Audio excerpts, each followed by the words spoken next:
बर्दाश्त करूंगी घर में। अब वो जब ससुर बाम गए तो उसमें जाकर के ससुर बब्बा दिखाई पड़े।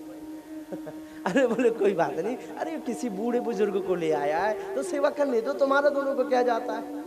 अब महाराज वो शीशा उठाया और उठा करके वो अपने हाथ में ले, नहीं नहीं देखो देखो इसमें बुढ़िया है। सास कहती है बुढ़ा, ससुर कहता है नहीं नहीं देखो इसमें बुढ़ा है।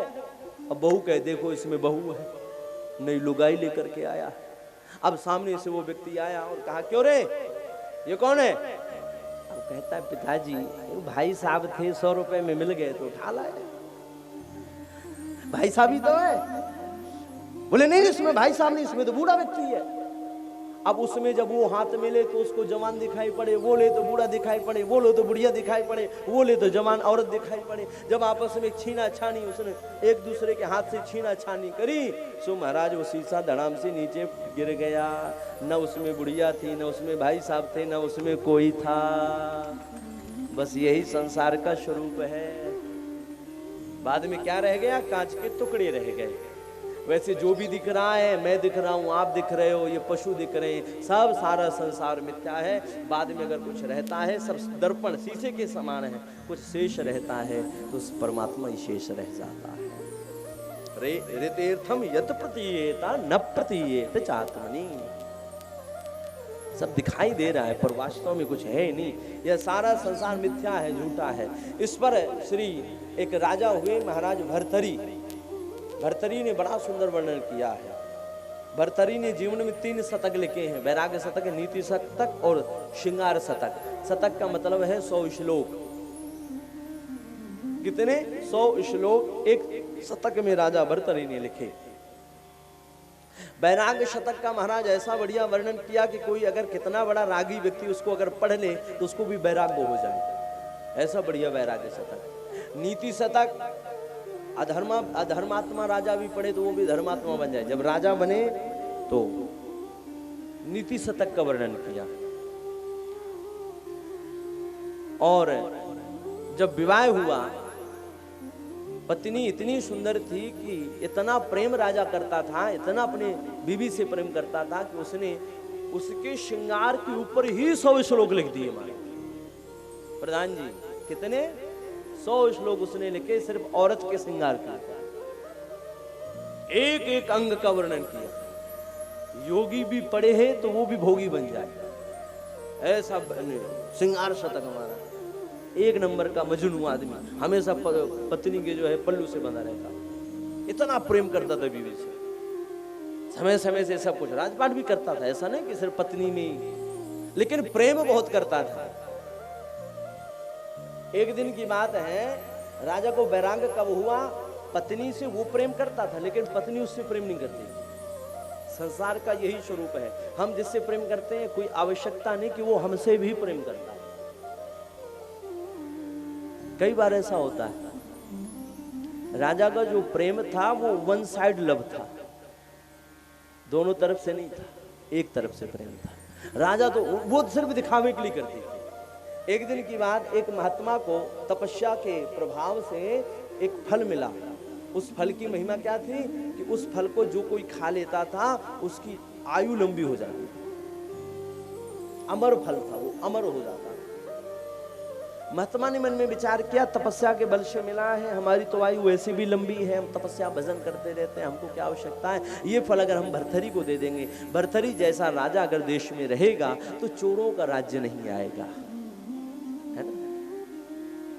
चोर कब बढ़ते हैं, जब राजा चोर होता है, और राजा अगर सही है तो देश में चोरों का राज्य नहीं हो सकता है, दंगे फसाद नहीं हो सकते हैं, उपद्रव नहीं हो सकते हैं। इसलिए राजा अच्छा होना चाहिए, ये नीति कहती है। चाणक्य नीति में लिखा, यदन्नम जायते राजा तदन्नम जायते प्रजा। जैसा राजा होगा वैसी ही प्रजा होगी। यदन्नम भक्ष्यते नित्यम तदन्नम जायते प्रजा। इसलिए राजा अच्छा होना चाहिए।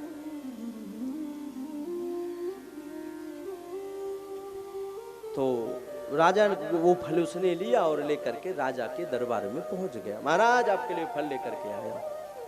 राजा ने कहा कोई बात नहीं, दो। इस फल की महिमा क्या है? बोले जो इसको खाएगा वो अमर हो जाएगा। राजा इतना प्रेम करता था अपनी बीवी से, मन में विचार किया अगर हमारी बीवी जवान रहेगी तो इसको देख देख करके हम भी जवान रहेंगे, इसलिए इसको खिला देते हैं। उसने दे दिया राजा ने अपनी बीवी के हाथ में। अब देखिए उस पत्नी ने, उसकी बीवी ने क्या किया, वो फल लिया और लेकर उसने खुद नहीं खाया, वो फल किसको दे दिया, राजा का जो सेना नायक था, मेजर इन चीफ, जो सेना का ब्रिगेडियर होता है, उसको लिया और लेकर के वो फल दे करके उस रानी ने उसको दे दिया, क्योंकि वो उससे प्रेम करती है। पर वो भी उससे प्रेम नहीं करता था, वो रानी से प्रेम झूठा करता था, सब बढ़िया बढ़िया उपहार लेने के लिए, पैसे लेने के लिए प्रेम करता था। वो भी किससे प्रेम करता था, सेना नायक प्रेम करता था कि नाचने वाली से, जो राजा के दरबार में नाचती थी, नृत्यांगना। कभी कभी जो नाचने वाला होता है वो संसार में चल रहे नाच को समझ जाता है कि संसार भी एक नृत्य की तरह है, सब नाच रहे हैं, सब ही नचावत राम गोसाई, भगवान की माया सबको नचा रही है। मन में विचार करती है, मेरे लिए तो ये जीवन ही पाप के समान है, शाप के समान है, क्यों ना ये फल में लेकर महाराज भर्तरी को दे दूं, इसी जीवन को मैं झेल नहीं पा रही हूँ, इसको लंबा करके क्या करूं। उसने वो फल लिया और लेकर के राजा भर्तरी के हाथ में दरबार में जाकर के पहुंच गई। महाराज फल लेकर के आई हूँ। भर्तरी ने देखा, बोले आजकल हमारे राज्य में बड़े फल मिलने लगे हैं, वो भी अमर फल। राजा ने पास में बुलाया, हाथ में लिया और लेकर के क्या देखता है, बोले फल तो वही है और इसमें जो है निशान भी वैसा ही है, दाग भी वही है, सेब का फल है। राजा को लगा ये वही फल है। राजा ने लगाई जोर की डांट, बोले सच्ची सच्ची बताइए फल तुझे कहां से मिला। महाराज कांप गई हो। तब उसने डर के मारे बता दिया, बोले महाराज ज्यादा कुछ मैं नहीं जानती, आपका जो ब्रिगेडियर है, आपका जो सेना नायक है, उसने मुझे ये फल दिया। उसको बुलाया गया, मार लगाई गई, बता तुझे फल कहां से मिला। तब उसने कहा आपकी रानी ने मुझे फल दिया है। बस वहीं से राजा को वैराग्य हो गया। वहीं से महाराज भर्तरी वैराग्य को लेकर के, संसार को छोड़ करके भगवान के भजन के लिए जंगल की ओर निकल गए। मां चिंतयामि सततम मयि सा विरक्ता, विरक्त हो गए, संसार को छोड़ दिया। संसार झूठा जिससे हम प्रेम करते हैं वही हमारे साथ कपट कर रहा है। यही संसार का स्वरूप है। आपका कोई अपना नहीं है, जो भी दिख रहा है सब झूठा, सब मिथ्या दिख रहा है। सब कोई, हर व्यक्ति आपसे प्रेम कब करता है, जब आपके पास धन होता है। स्वार्थ है तो प्रेम है, स्वार्थ नहीं तो कोई प्रेम नहीं है। इस बात को कवि गंग नाम के कवि अकबर के दरबार में एक सवैया सुनाते हैं कि मात कहे मेरो पूत कपूत है, मात कहे मेरो पूत सपूत है, बिनी कहे मेरो सुंदर भैया, तात कहे मेरो कुल दीपक, लोक में लाज को अधिक बढ़ैया, पत्नी कहे मेरो प्राण पति है, इनकी जाकर मैं ले बलैया, और कभी गंग कहे सुन सा है अकबर, जिनकी गांठ सफेद रुपैया। गंग नाम के कवि कहते हैं अगर धन है तो बेटा पिता कहेगा ये मेरा सपूत है, सुपुत्र है ये मेरा, और अगर धन नहीं है तो पिता भी उस बच्चे को सम्मान नहीं देता है जो निर्धन हो जाता है। ये संसार का स्वरूप है। धन है तो माता हृदय से लगाएगी, मात कहे मेरो कुल दीपक, ये मेरे कुल का दीपक है, बहन कहेगी मेरा भाई है, पत्नी कहेगी मेरे प्राण पति हैं, मेरे प्राणनाथ हैं, और धन नहीं है तो वही पत्नी ठोकर मारेगी, धक्का देगी, हमेशा मायके जाने की धमकी देगी। महाराज ये संसार का स्वरूप है। कौन आपका है, फिर कहते हो ये मेरा, ये मेरा, ये मेरा। धन है तो सब प्रेम करते हैं, धन नहीं तो कोई प्रेम नहीं। हजारों दोष तो होते हैं जब धन पास होता है, हजारों दोष तो होते हैं जब धन पास होता है। टूट जाता है गरीबी में जो रिश्ता खास होता है। खास से खास रिश्ता भी टूटेगा अगर धन पास में नहीं। यही संसार का स्वरूप है। जीव का स्वरूप क्या है? ये संसार का। अब जीव का स्वरूप क्या है? बोले जीव का स्वरूप यही है, ईश्वर अंश जीव अविनाशी धामना स्वेन सदा निरस्त पूर्वकम। ये जीव का स्वरूप है। जीव कैसा है? बोले अगर भगवान आनंद का स्वरूप है तो हम भी आनंद के ही स्वरूप हैं। जीव दुखी कब होता है? जब हम अपने स्वरूप को भूल जाते हैं, तब जीव दुखी हो जाता है। स्वरूप को अगर व्यक्ति ना भूले तो कभी जीवन में दुखी हो ही नहीं सकता है। तो जीव का स्वरूप क्या है? ईश्वर अंश जीव अविनाशी। हम किसके अंश हैं? बोले हम परमात्मा के अंश हैं। जैसे अग्नि होती है, अग्नि जब जलती है तो उससे अनेकों स्पार्क पैदा होते हैं, लेकिन स्पार्क तो बहुत पैदा हुए। वैसे जैसे जीव, जब भगवान ने दुनिया बनाई तो इस जीव को अपने ही शरीर से प्रकट कर दिया। जीव कब दुखी होता है? जब भगवान से अलग हो गया। और सुखी कब होता है? जब भगवान का चिंतन निरंतर करता रहता है। तो जैसे अग्नि से स्पार्क पैदा होता है, वैसे ही ईश्वर से ये जीव पैदा हुआ है। लेकिन हम सब ईश्वर के ही अंश हैं। जीव का यही स्वरूप है। जीवेन स्वरूप होए नित्य कृष्णदास। श्री जी चैतन्य चरितामृत में कृष्णदास जी कहते हैं, बोले जीव का यही स्वरूप है कि वह नित्य भगवान का दास बन करके रहे। यही जीव का स्वरूप है, और कोई स्वरूप नहीं। जैसे हनुमान जी कहते हैं ना, दास हो हम कौशलेंद्रस्य, मैं भगवान का दास हूं और कोई मेरा परिचय नहीं। वैसे यही जीव का स्वरूप है, हम निरंतर भगवान के भक्त बने रहें। जैसे एक पिता 24 घंटा पिता होता है ना, 1-2 घंटे के लिए पिता नहीं होता है। माता 24 घंटे माता होती है, पति 24 घंटा पति होता है। ये तो नहीं है कि हम 12 बजे के बाद पति बनेंगे, 12 बजे से पहले पति नहीं है। अगर कोई ऐसा कहे तो उसको भोजन भी घर में नहीं मिलेगा। क्यों प्रधान जी, भोजन मिलेगा? क्यों दादा? भाई पति बने हो तो 24 घंटे के लिए बने हो, कोई 1-2 घंटे के लिए नहीं बने हो, और जीवन भर के लिए फिर बने हो। और कहीं अगर ऐसा कह दो तो फिर भाई साहब भोजन बंद हो जाएगा, फिर भोजन बंद मांग लियो है तो भोजन भी ना देगी पत्नी। बोले जहां जानो फिर वहां चलो जा, यहाँ मत आ। इसीलिए अगर बने हो तो 24 घंटे। डॉक्टर जब डॉक्टर बनता है तो 1-2 घंटे के लिए डॉक्टर नहीं बनता है, 24 घंटे के लिए डॉक्टर बनता है ना। किसी ने अगर डॉक्टर की डिग्री प्राप्त कर ली, डिप्लोमा ले लिया, तो 24 घंटा डॉक्टर रहेगा। उसको 1-2 घंटे के लिए नहीं कह सकते हो कि 1-2 घंटे के लिए डॉक्टर है। वकील जब वकालत पढ़ करके आता है कोई व्यक्ति, तो वो जीवन भर के लिए वकील बाजता है कि नहीं बाजता है?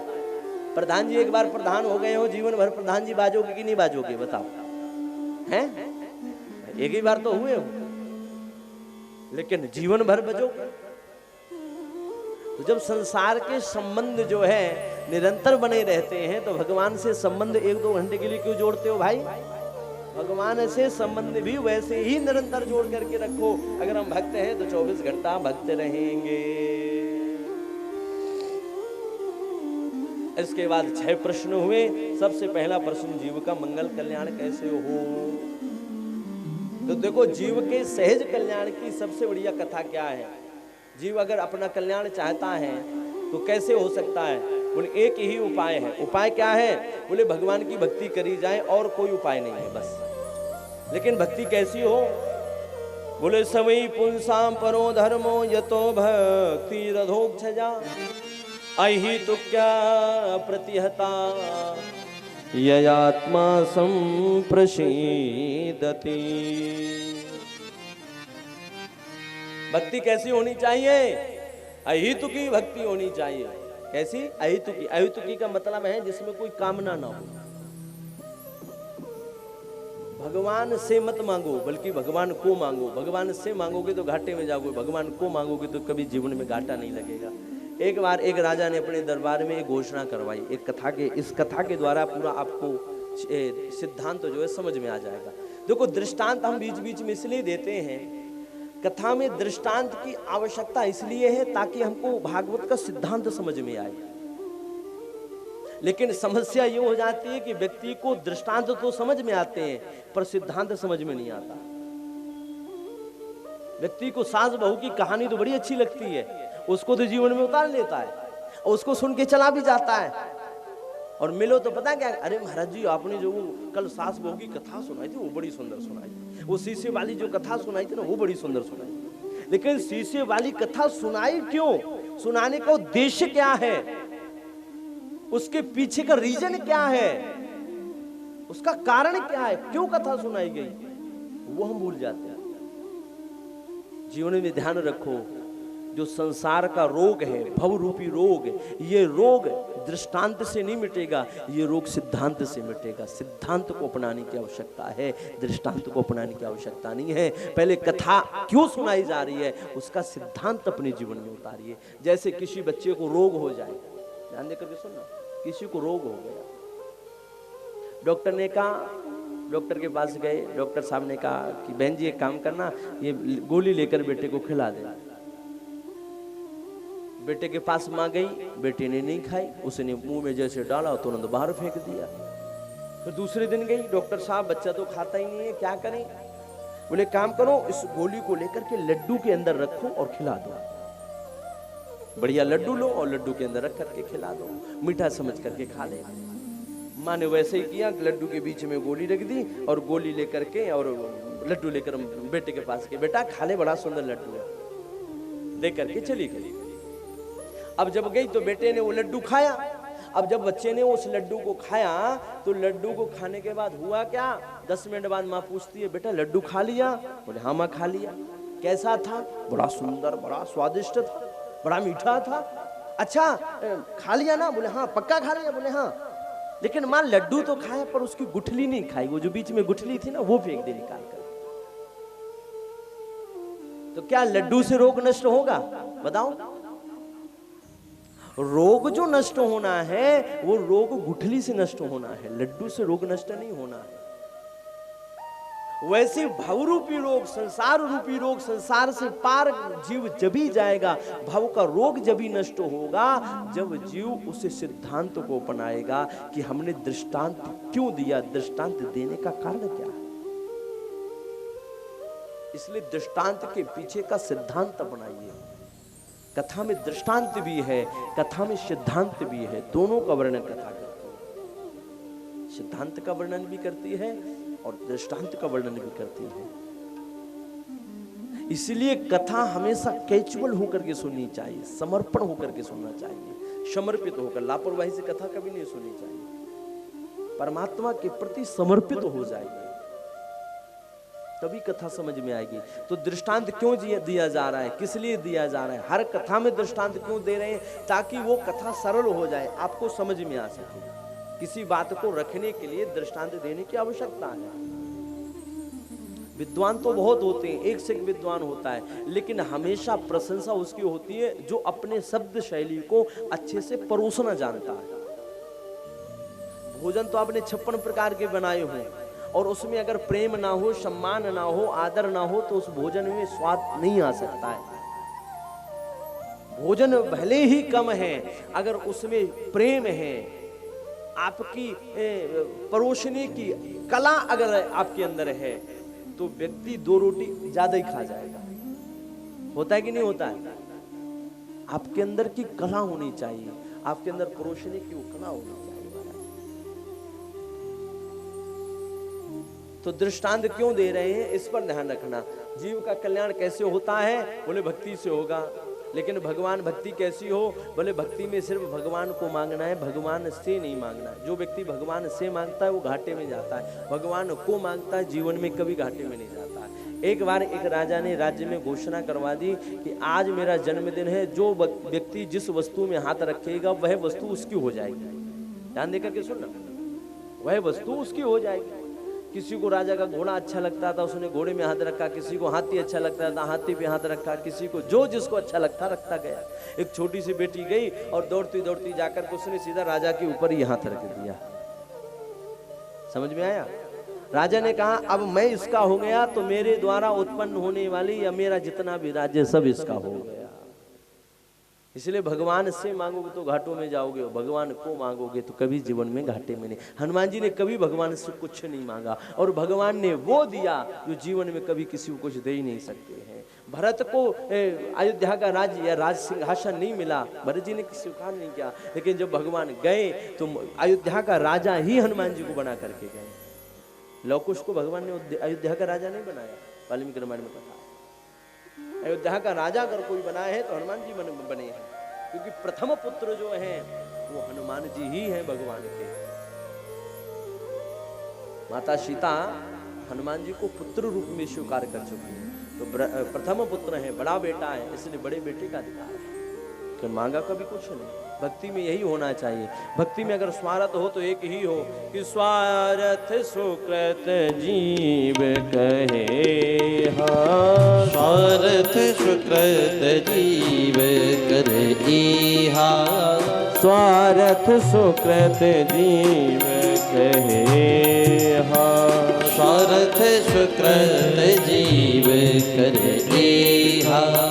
करिए राम पद पंकज नेहा, करिए राम पद पंकज नेहा, करिए राम पद पंकज नेहा, करिए राम पद पंकज नेहा। स्वार्थ सुकृत जीव कहे, हा स्वार्थ सुकृत जीव नरहा। सखा साच पर मारथ एहू, सखा साच पर मारथ एहू, सखा साच पर मारथ एहू, सखा साच पर मारथ एहू। करिए राम पद पंकज नेहू, करिए राम पद पंकज नेहू, करिए राम पद पंकज नेहू, करिए राम पद पंकज नेहू। जीवन में बस यही भगवान से स्वार्थ हो कि एक ही प्रेम भगवान से हो, करिए राम पद पंकज में। भक्ति का स्वार्थ यही है कि भगवान के बनाओ उसको, अरे जैसे चल रहा है वैसे चलने दो भैया, कह बीच में छेड़ते उसको। करिए राम पद पंकज ने हो, कैसे भी करके भगवान के श्री चरणों में प्रेम रहे, बस यही भक्ति से मांगना है और कुछ नहीं मांगना है। सब लोग भगवान से कहें कि नौकर रख ले सावरा हमको भी एक बार। सब लोग दोनों हाथ उठाकर ताली सेवा करते हुए सभी भगवान से प्रार्थना करते रहे, हे नौकर रख ले सावरा हमको भी एक बार, बस इतनी तनख्वाह देना मेरा सुखी रहे परिवार। नौकर रख ले सावरा, नौकर रख ले सावरा हमको तो एक बार, बस इतनी तनख्वाह देना मेरा सुखी रहे परिवार। नौकर रख ले सावरा, नौकर रख ले सावरा हमको भी एक बार, बस इतनी तनख्वाह देना मेरा सुखी रहे परिवार। नौकर रख ले सावरा हमको तो एक बार, बस इतनी तनख्वाह देना मेरा सुखी रहे परिवार। जय हो।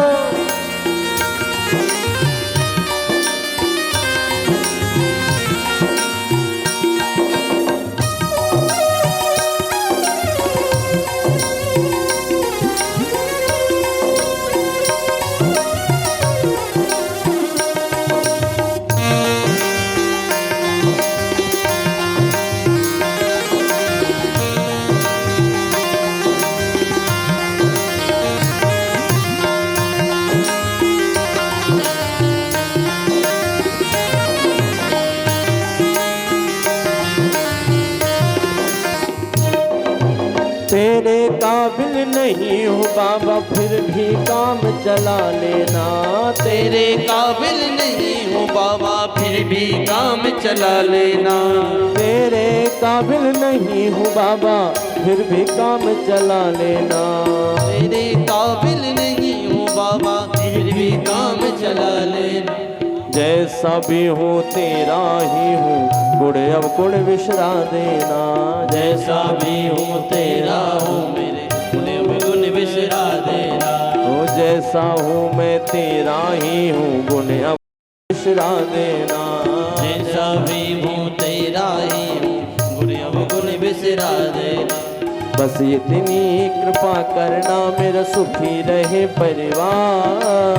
बस इतनी कृपा करना, मेरा सुखी रहे परिवार।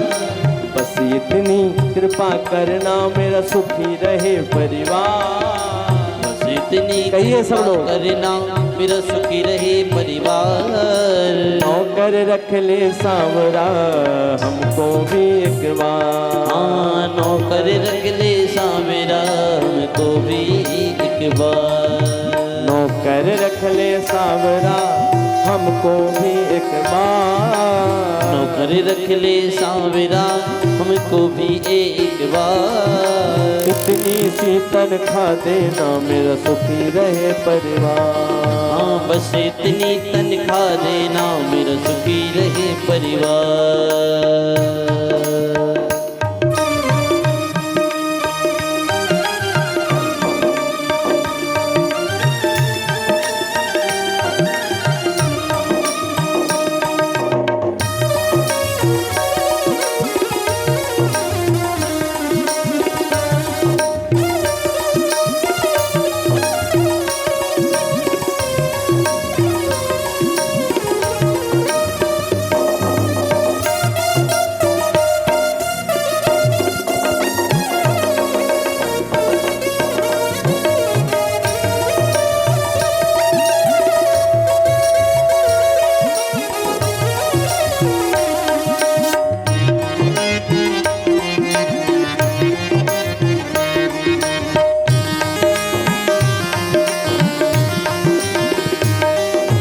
सेठों के तुम सेठ सांवरे, मेरी क्या औकात है। सेठों के तुम सेठ सांवरे, मेरी क्या औकात है। सेठों के तुम सेठ सांवरे, मेरी क्या औकात है। सेठों के तुम सेठ सांवरे, मेरी क्या औकात है। तेरी सेवा मिल जाए ये किस्मत की बात है। तेरी सेवा मिल जाए ये किस्मत की ही बात है। तेरी सेवा मिल जाए ये किस्मत की बात है। तेरी सेवा मिल जाए किस्मत की बात है। मानूंगा तेरा कहना ये तो कहते, मानूंगा तेरा कहना ये करता हूँ इकरार। मानूंगा तेरा कहना ये करता हूँ इकरार। मानूंगा तेरा कहना ये करता हूँ इकरार। मानूंगा तेरा कहना ये करता हूँ इकरार। बस इतनी तनख्वाह देना, मेरा सुखी रहे परिवार। हाँ, बस इतनी तनख्वाह देना, मेरा सुखी रहे परिवार। ये नौकर रख ले सांवरा, हमको भी एक बार। नौकर रख ले सांवरा, हमको भी एक बार। बस इतनी तनख्वाह देना, मेरा सुखी रहे परिवार। बस इतनी तनख्वाह देना, मेरा सुखी रहे परिवार।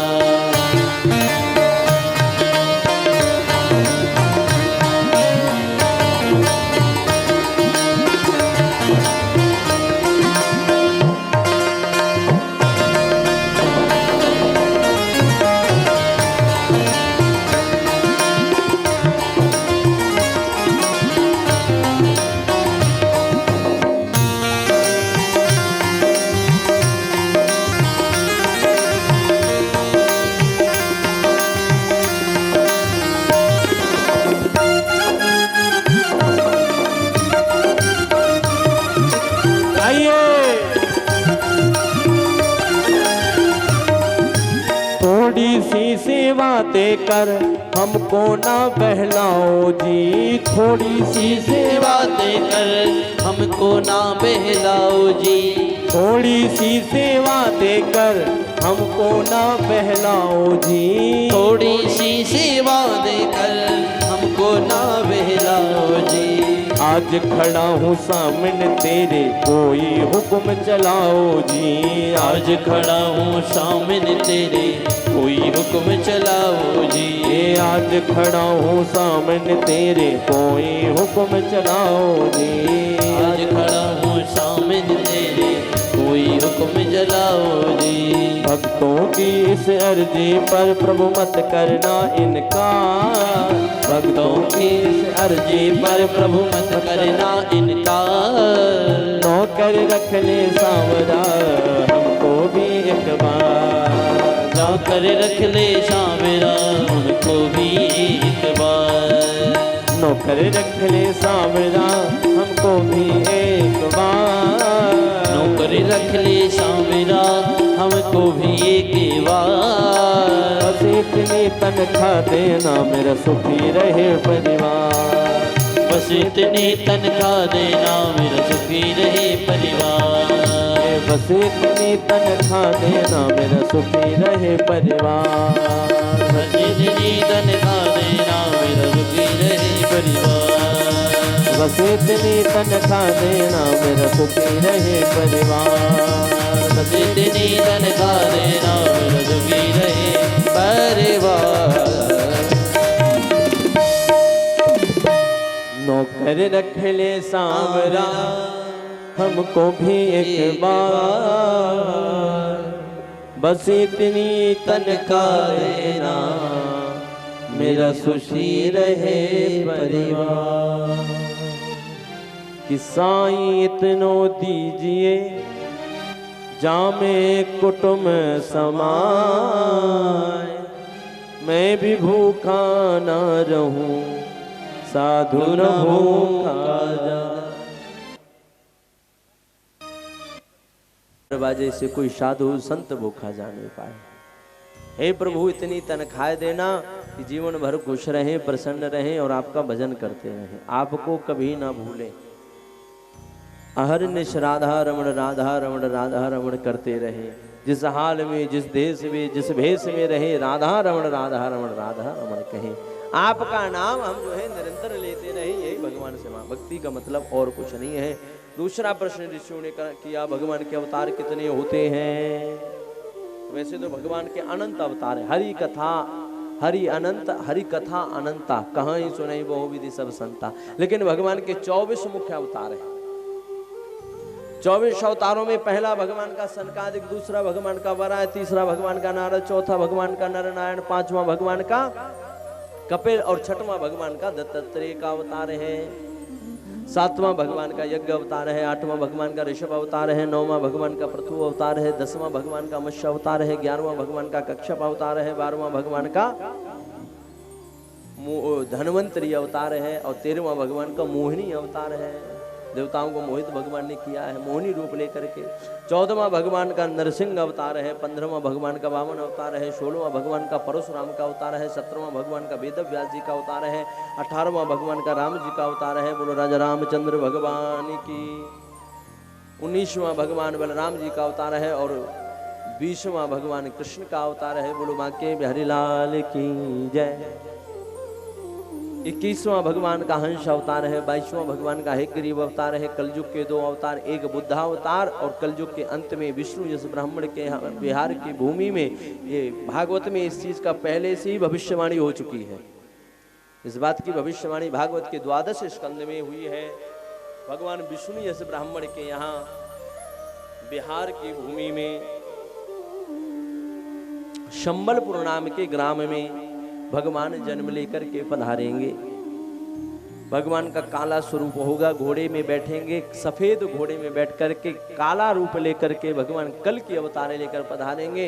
हाथ में नग्न तलवार होगी भगवान के और हाथ में तलवार लेकर दुष्टों का संहार करके और दुष्टों का संहार करने के बाद पुनः धर्म की स्थापना करेंगे। क्योंकि भगवान कहते हैं हर युग में जैसा युग होता है युग के अनुसार मैं जन्म लेकर के आता हूँ। संभवामि युगे युगे। भगवान कभी एक जैसे हर युग में अवतार लेकर के नहीं आते, ये ध्यान रखना। किसी युग में भगवान श्वेत वर्ण के होते हैं, किसी में लाल वर्ण के होते हैं, किसी में श्याम वर्ण के होते हैं, किसी में काला रंग भगवान का होता है। तो जैसा जैसा युग होता है वैसे वैसे भगवान जो है लीला करने के लिए वैसे वैसे भगवान रूप और भगवान अवतार ग्रहण करते हैं। एक ही अवतार हर युग में भगवान का नहीं होता है, ये ध्यान रखना बस। क्योंकि जैसे जैसे युग बदलते हैं वैसे कर्म भी बदलते जाते हैं, ये सबको पता है ना। युग बदला, कर्म बदला, समय बदला, कर्म बदला, सब समय के अनुसार। एक समय आता है जिस समय महाराज वैज्ञानिकों की दुनिया प्रकट होती है, वैज्ञानिक होना बड़ी बड़ी बात होती है, दार्शनिक होना बड़ी बात होती है। वहीं जो है हमारे भारत में दिंगनाथ, भवभूति और ये कालिदास वगैरह ये सब वैज्ञानिक हैं, ये सब दार्शनिक हैं। बड़े बड़े विद्वान पैदा होते हैं, दार्शनिक पैदा होते हैं।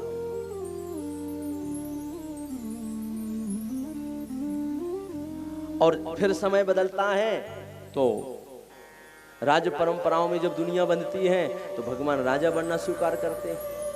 भगवान राजा बने कि नहीं बने? भगवान रामचंद्र के रूप में जब राज परंपरा ने समाज को बांधा तो राजा, देखो युग बदला तो कर्म बदल गया, समय बदल गया, भगवान भी राजा बने और भगवान का अवतार राजा रामचंद्र के रूप में हुआ। जब युग बदला तो भगवान राजनीतिज्ञ बने। कृष्ण से ज्यादा राजनीतिज्ञ कौन हो सकता है? फिर भगवान राजा नहीं बने, भगवान राजनीतिज्ञ बने।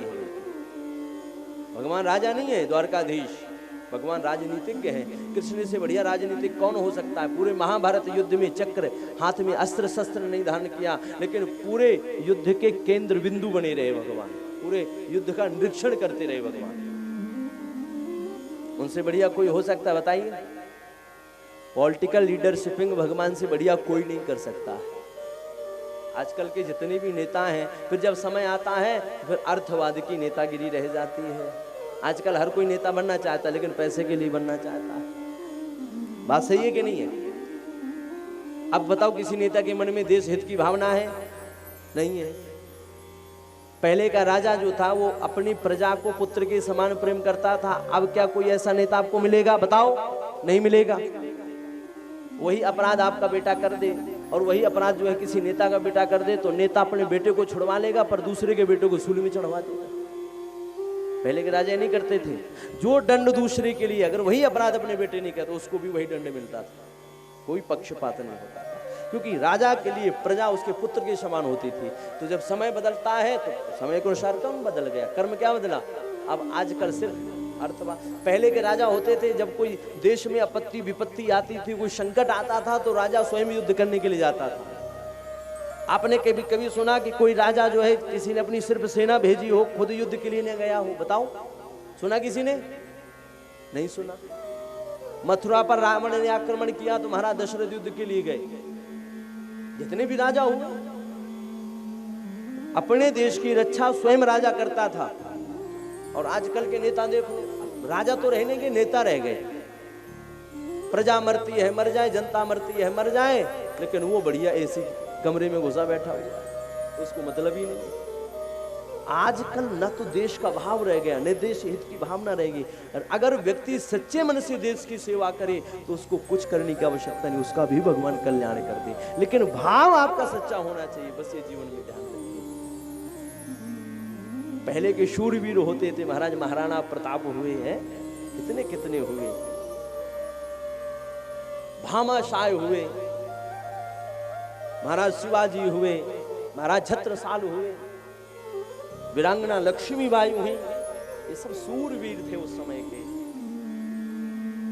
अपने प्राणों की बलि दे दी, लेकिन देश पर आंच नहीं आने दी, प्रजा पर आंच नहीं आने दी। ये राजा होता है। राजा का मतलब यही है। लेकिन हम किसी को गलत भी नहीं कहेंगे, युग के अनुसार सब बदल जाता है। लेकिन अगर व्यक्ति के अंदर भाव सच्चा है, देश की अगर सेवा सच्चे भाव से अगर कोई व्यक्ति करे तो देश की सेवा मात्र करने उसका मंगल हो सकता है, उसका कल्याण हो जाता है। कोई भी व्यक्ति अपनी ईमानदारी से ड्यूटी करे, मैं एक को नहीं कहता, जो आपको ड्यूटी मिली है जीवन में ध्यान रखना। हम भागवत जी की सेवा करते हैं तो 3 घंटे 4 घंटे बैठ करके सुबह सेवा करते हैं, भगवान की भागवत जी का पाठ करते हैं। ये सोच करके करते हैं कि एक नौकरी करने वाला व्यक्ति 8 घंटे नौकरी करता है तब जाकर को 40-50 हजार रुपया कमा पाता है। और अगर हम 4 घंटे भी अगर ठाकुर जी की सेवा करें तो कौन सी बड़ी बात है। अपने फर्ज के प्रति जीवन में ईमानदारी रखिए बस। जगत मंजूरी देते हैं तो क्यों राखे भगवान।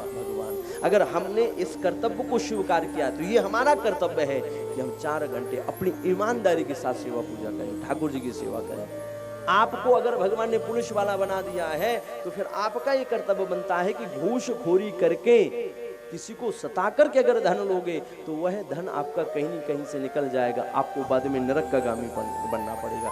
अगर पुलिस वाले बने हो तो सरकारी धन आपको मिल रहा है, उसी से अपना परिवार चलाइए और ईमानदारी से जीवन में ड्यूटी करिए। आपको कुछ करने की जरूरत नहीं, वहीं से आपका कल्याण हो जाएगा, वहीं से आपका मंगल हो जाएगा। सब हो सकता है लेकिन व्यक्ति का कर्म ईमानदारी पूर्वक होना चाहिए। अगर एक पिता बनता है, अगर वह अपनी भूमिका को ईमानदारी से नहीं निभाता तो उसको पाप लग जाता है। इसलिए जीवन में जो भी बनो ध्यान रखना माताओं, जो भी भगवान फर्ज दे दे। सास बनी हो तो ईमानदारी से सास की भूमिका निभाना, बहू बनी हो तो जीवन में बहू की भूमिका ईमानदारी से निभाना, बेटी बनो तो बेटी की भूमिका ईमानदारी से निभाओ, पिता बनो तो पिता की भूमिका, भाई बनो तो भाई की भूमिका ईमानदारी से। अरे कुछ तो सीख लो हमारे सनातन धर्म से, कुछ तो शिक्षा लो हमारे ग्रंथों से, शास्त्रों से। लड़ाई पहले भी होती थी भाई भाई में, लड़ाई आज भी होती है, लेकिन आज संपत्ति को लेने के लिए होती है। वो कहता है ये मेरा है, वो कहता है ये मेरा है। और लड़ाई पहले होती थी। राम जी कहते हैं संपत्ति जितनी भी है सब भरत की है, भरत कहता है सब राम की है, इसमें मेरा कोई अधिकार नहीं। संपत्ति सब रघुपत के आए। ये प्रेम, ये आदर्श था पहले के भाइयों में, ये समर्पण था पहले के भाइयों में, ये आदर्शता देखने को मिलती थी पहले के भाइयों में। आज नहीं देखने को मिलती। क्या आज भाई नहीं रह गए? क्या आज बहन नहीं रह गई? क्या आज पति पत्नी का प्रेम नहीं रह गया? सब कुछ रह गया। राम जी के सामने उस समय की दुनिया की सबसे सुंदर स्त्री विवाह का प्रस्ताव लेकर के आई। कौन थी वो? क्या नाम था उसका? शूर्पणखा। उस समय दुनिया की ब्रह्मांड सुंदरी थी, उस समय सबसे ज्यादा सुंदर थी शूर्पणखा। जंगल में कौन देखने वाला था? भगवान से कहती है, बोले मुझसे विवाह कर लो, और विवाह करोगे आपस में, यहां किसी को पता नहीं चलना है। आज का पुरुष होता तो मौके को छोड़ता नहीं, लेकिन भगवान ने उसकी तरफ देखना भी स्वीकार नहीं करना। ये राम की मर्यादा है, ये राम का आदर्श है। ये पहले के पुरुषों का आदर्श था। और आज के पुरुषों को देखिए महाराज, बड़ी शर्म आती है जब ये सुनते हैं किसी न्यूज वगैरह में, ये जब ये हम अखबारों में जब पढ़ते हैं कि किसी छोटी सी बच्ची के साथ दुराचार हो गया, अत्याचार हो गया। राम राम राम राम। मैंने निवेदन किया, पहले के रावण ने बिना सीता की आज्ञा, बिना सीता की इच्छा से सीता को स्पर्श तक नहीं किया। अब बताओ उस रावण से ज्यादा, उस रावण को श्रेष्ठ कहोगे? आजकल के रावण घर घर में रावण बैठे। पहले का रावण कितना श्रेष्ठ था, उस रावण से भी गिरे हुए लोग बैठे हुए हैं। राम की आदर्शता देखिए। मंदोदरी रावण से एक बात कहती है, रावण से एक बार मंदोदरी ने कहा, बोले अगर आपको सीता इतनी सुंदर लगती है, इतनी अच्छी लगती है, तो एक काम करो, राम का रूप लेकर के जाओ और सीता को प्राप्त कर लो। रोकूंगी नहीं आपको, पर नाथ मैं विनती करती हूं, आप जब जाओ तो राम का रूप लेकर के। रावण कहता है, एक बार नहीं 6 बार प्रयास कर चुका हूं, 6 बार राम का रूप बनाया है। रूप तो मैं सब बना सकता हूँ क्योंकि माया भी हूँ, लेकिन जैसे मैं राम का रूप बनाता हूँ, तुम्हारे सिवा मुझे दुनिया की हर स्त्री माँ बहन दिखने लगती है। हर स्त्री में बहन का दर्शन होता है, हर स्त्री में माँ का दर्शन होता है। तो मैं करूँ तो करूँ क्या? मैं राम का रूप नहीं बना सकता। ये आदर्शता पहले के पुरुषों में थी महाराज।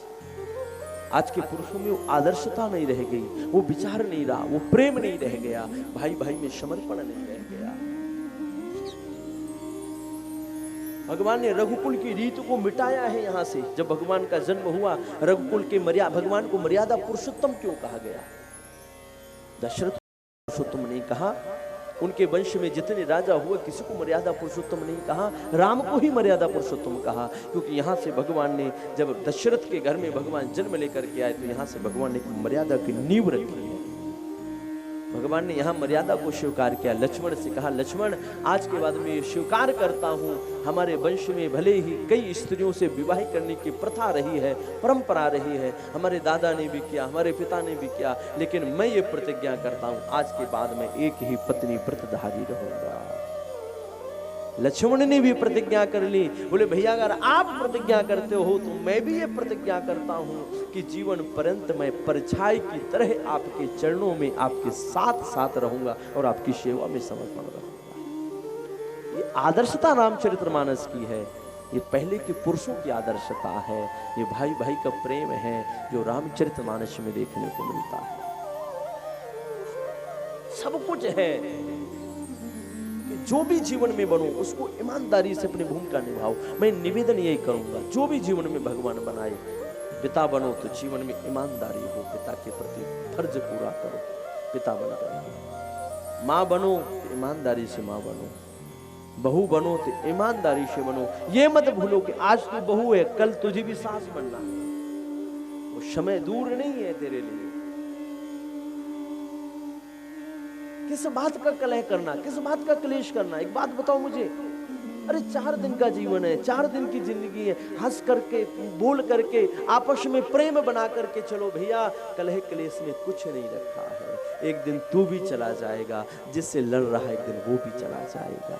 फिर क्यों लड़ाई कर रहे हो? क्यों आपस में मतभेद करते हो? लड़ाई से दिल की दूरियां बढ़ती हैं, इसलिए आपस में कभी कलह क्लेश मत करो। माताओं में निवेदन करूंगा, जिस घर में कलह होगा उस घर में परमात्मा का अवतार नहीं हो सकता, उस घर में परमात्मा नहीं आ सकता। इसलिए जीवन में जैसे भगवान, ये कथा यही सिखा रही है, जैसे भगवान रखे, जाहि विधि राखे राम ताहि विधि रहिए। सीताराम सीताराम सीताराम कहिए, सीताराम सीताराम सीताराम कहिए। महलों में राखे तो महलों में रहिए, महलों में राखे तो महलों में रहिए। झोपड़ी में राखे तो झोपड़ी में रहिए, झोपड़ी में राखे तो झोपड़ी में रहिए।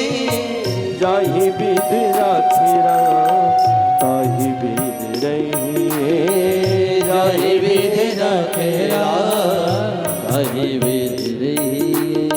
सीताराम सीताराम सीताराम कहिए, ओ सीताराम सीताराम सीताराम कहिए। जैसे भगवान रखे जीवन में वैसे रहिए। सुख आए तो भगवान का शुक्राना करो, दुख आए तो भगवान का धन्यवाद करो। क्योंकि जब दुख जाते हैं तब सुख आता है, जब सुख आते हैं तब दुख जाता है, जब सुख जाएंगे तब दुख आएगा। जैसे भगवान रखे जीवन में हमेशा प्रसन्न रहिए। कथा हमको यही सिखाती है। इसलिए जो जीवन में बनाया जाए उसको ईमानदारी से निभाना है। बेईमानी कर्म के प्रति नहीं होनी चाहिए।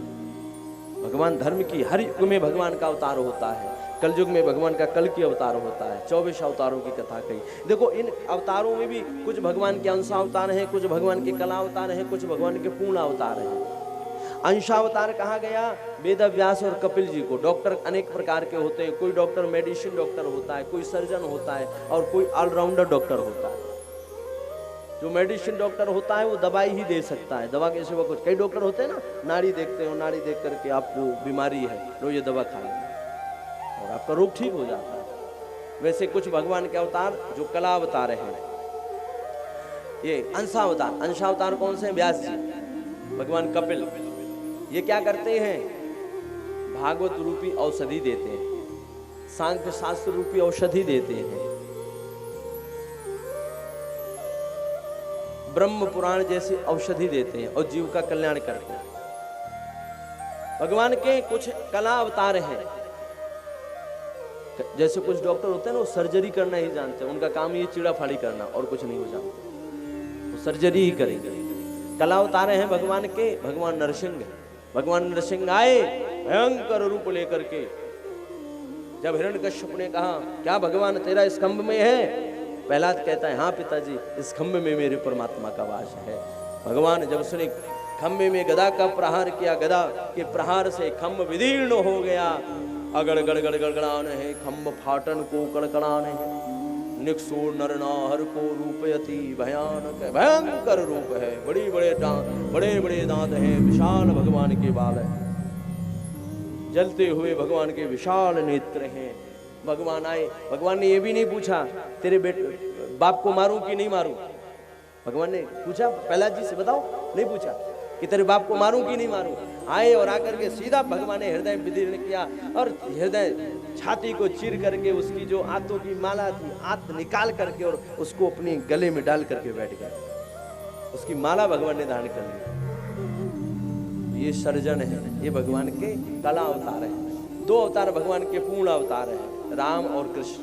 इन दोनों में कोई भिन्नता नहीं है। राम कृष्ण दोनों एक हैं, अंतर नहीं निमेष। इनके नयन गंभीर है, उनके चपल विशेष। अंतर सर्वतना है। राम जी के नेत्रों में गंभीरता है, कृष्ण के नेत्रों में चपलता है, चंचलता देखने को मिलेगी, और कोई अंतर नहीं है। राम कृष्ण दोनों एक हैं, दोनों में कोई भिन्नता नहीं है। जो राम और कृष्ण में भिन्नता मानता है वह व्यक्ति मूर्ख होता है। राम और कृष्ण दोनों में कोई भिन्नता नहीं है। राम कहोगे तो कृष्ण की प्राप्ति होगी, और कृष्ण कहोगे तो राम की प्राप्ति होगी। जो मन में आए, जो नाम आपको अच्छा लगे, जीव को वही नाम कहना चाहिए। जो आप कहोगे भगवान उसी नाम में मिल जाएंगे। राम नाम की भी बड़ी महिमा है महाराज। राम नाम की एक महिमा है। एक शुक्ल संप्रदाय के आचार्य हुए श्री श्यामचरण जी महाराज। श्यामचरण जी के एक शिष्य थे, श्यामचरण दास जी के, जिनका नाम था राम सखी। वो सखी भाव को प्राप्त हो गए थे, वृंदावन में वास करते थे राम जी के भक्त, वो कृष्ण के भक्त, लेकिन राम राम हमेशा कहते थे। तो लोगों के मन में एक भाव उठता था, लोग कहते थे महाराज एक बात बताओ, आप कृष्ण के भक्त हो, राम राम क्यों कहते हो 24 घंटा। उन्होंने कहा कि राम और कृष्ण दोनों में कोई अंतर नहीं है। राम में ही राधा और श्याम दोनों का दर्शन हो जाता है, इसलिए मैं राम राम कहता हूँ। बोले कैसे? तो वो कहते थे, उन्होंने अपनी एक पुस्तक लिखी, उसमें एक दोहा लिखा है जिसमें उन्होंने वर्णन किया है कि रा अक्षर श्री राधिका, रा अक्षर श्री राधिका, मां मनमोहन जान, राम नाम याते भयो जान, जान ही रसे के सुजान। रा अक्षर श्री राधिका मां मनमोहन जान। बोले रा शब्द जो है उसमें राधिका जी का वास है, जो मां शब्द है उसमें मोहन का वास है। यही बात श्री पंडित श्री जगन्नाथ जी भक्तमाली जी ने, पंडित राज जगन्नाथ जी भक्तमाली हुए हैं वृंदावन में, उन्होंने भी इसी बात को कि राम में राधा माधव दोनों का दर्शन होता है, दोनों का ही दर्शन है। राम में राधा बसत है, माँ में माधव जान, और राम कहे दोनों मिले राधा माधव आन। राम में राधा बसत है, माँ में माधव जान, राम कहे दोनों मिले राधा माधव आन। इसलिए राम राम कहते रहिए, जीव का कल्याण होता रहेगा। राम से बढ़िया कोई सरल है ही नहीं, राम सबसे सरल है। कृष्ण कहना तो बड़ा कठिन है। कृष्ण कृष्ण कृष्ण, वाणी जो है लौटेगी ही नहीं। जिसके दांत ना हो वो तो कृष्ण कह ही नहीं सकता। क्यों माता जी? मुंह में दांत ना हो तो बड़ी मुश्किल है, बड़ी विडंबना है महाराज। कृष्ण कहना बड़ा कठिन है ना। बूढ़े बड़े नहीं कह सकते हैं। राम तो कोई भी कह सकता है। आम कहो तो राम निकल जाएगा। राम राम राम राम राम राम, राम तो बड़ा आसान है। इसके बाद अब यहाँ प्रश्न किया गया है, अब ये बताइए भागवत की रचना कैसे हुई है, थोड़ा इस पे चर्चा करें। सबसे पहले भगवान नारायण ने ब्रह्मा को दी, ब्रह्मा ने नारद को दी, और नारद ने वेद व्यास जी को दी। 4 श्लोक दिए। यही 4 श्लोक वेद व्यास जी ने अपने सुपुत्र सुखदेव जी को दिए।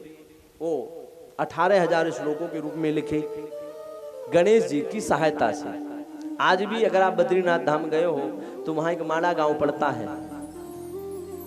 गणेश गुफा और व्यास गुफा दोनों का वर्णन है, वहां पर दर्शन होता है। गणेश जी ने एक शर्त रखी थी कि मैं भागवत का लेखन तो करूंगा, क्योंकि उस समय वेद व्यास जी काफी बूढ़े हो गए थे।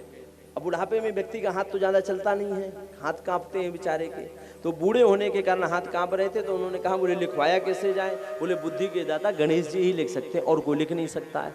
तो गणेश जी को बुलाया, गणेश जी ने एक शर्त रखी, बोले जब तक आप कंटिन्यू बोलोगे तब तक मैं लिखूंगा, आप बोलना बंद कर दो, मैं लिखना बंद कर दो। बताइए कितने संघर्ष के साथ शास्त्र लिखे गए हैं हमारे।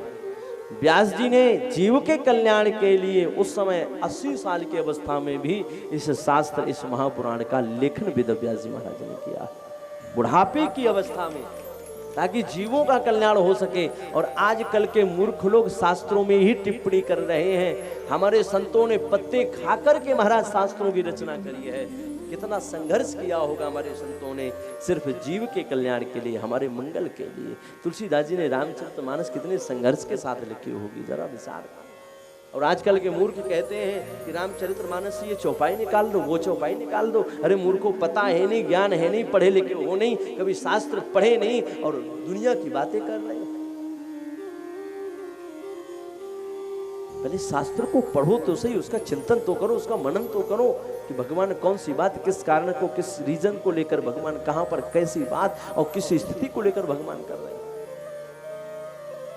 तब जाकर भागवत की रचना पूर्ण हुई। अब भागवत दी किसको जाए?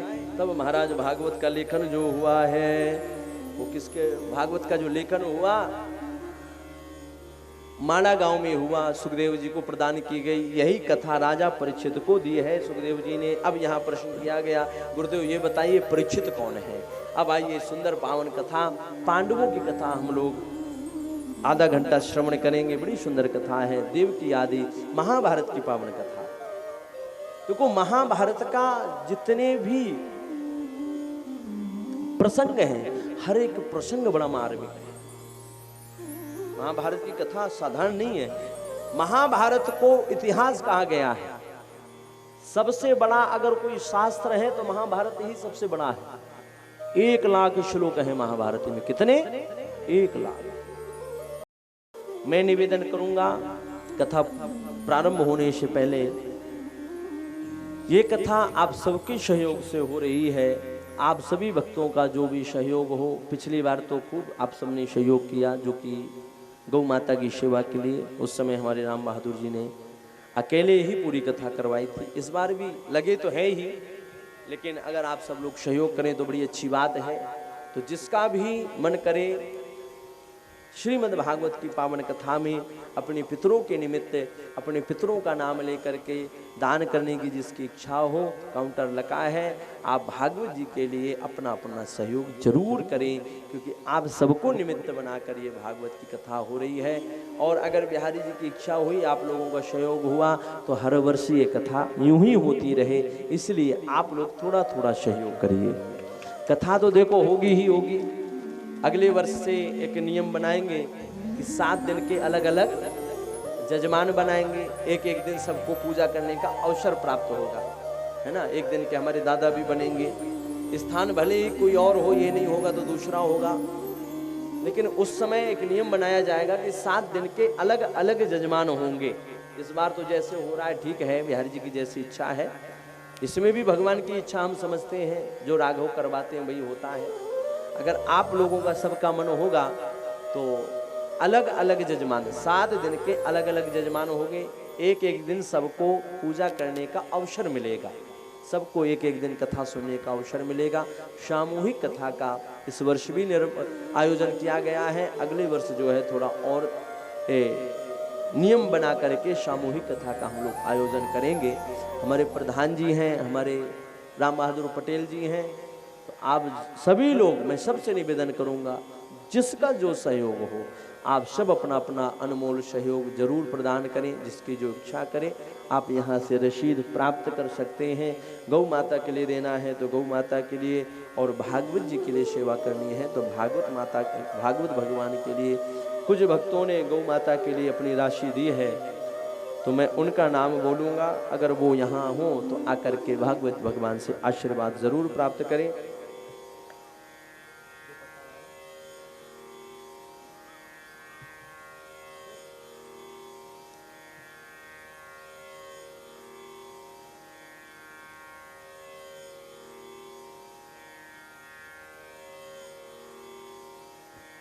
और सभी भक्तों से हमारा निवेदन है, आप सभी अधिक से अधिक, कल भगवान का जो है, कल भगवान का नंद उत्सव मनाया जाएगा, कल भगवान का जन्म उत्सव है, कल भगवान का आप लोग जन्म यहाँ बड़े धूमधाम से हम लोग मनाएंगे। कथा देखो सबकी है, इसलिए सबको कुछ ना कुछ लेकर के अवश्य आना है। जो भी आपसे बने, टॉफी ला सको तो टॉफी लेकर आओ, खिलौने ला सको तो खिलौने लेकर के आओ, कपड़े लाना हो ठाकुर जी के लिए कपड़े, जो भी आपसे बने आप लोग अवश्य लेकर के आए और सबको कुछ न कुछ प्रसाद लेकर के भगवान के दरबार में आना है, भगवान की सेवा में आना है। तो हमारे कुछ भक्तों ने गौ माता के लिए सेवा दी है, मैं उनका नाम लूँगा और कथा के बाद फिर उनको व्यास मंच से आशीर्वाद भी प्रदान किया जाएगा। हमारे पप्पू सोनी बर्तन वालों ने 501 रुपये दिए हैं, इनके लिए एक बार जोरदार तालियां। पप्पू सोनी गौ माता के लिए दे रहे हैं। और तारा देवी, इन्होंने 501 रुपये गौ माता की सेवा में दिए हैं, इनके लिए भी एक बार जोरदार तालियां। पप्पू सोनी जी आए और आकर आशीर्वाद भगवान का प्राप्त करें। रीतु केसरवानी 101 रुपये, इनके लिए भी एक बार ताली। आयुष केसरवानी, इन्होंने भी 101 रुपये दिए हैं, इनके लिए भी एक बार जोरदार तालियां।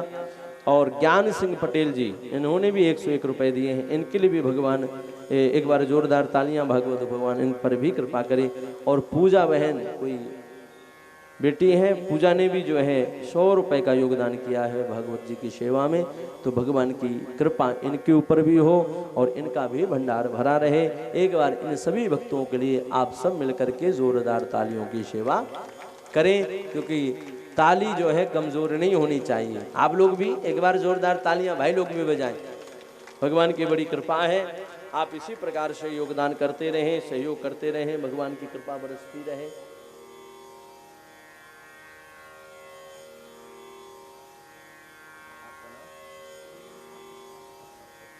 वीरेंद्र कुमार केशरवानी जी ने भी 201 रुपये गौ माता की सेवा में दिए हैं, इनके लिए भी एक बार जोरदार तालियां। भगवान की कृपा से आप सब जो है इसी प्रकार से भागवत की कथा, भगवान की कथा, मंगलमय कथा श्रवण करते रहें और आपका कल्याण होता रहे।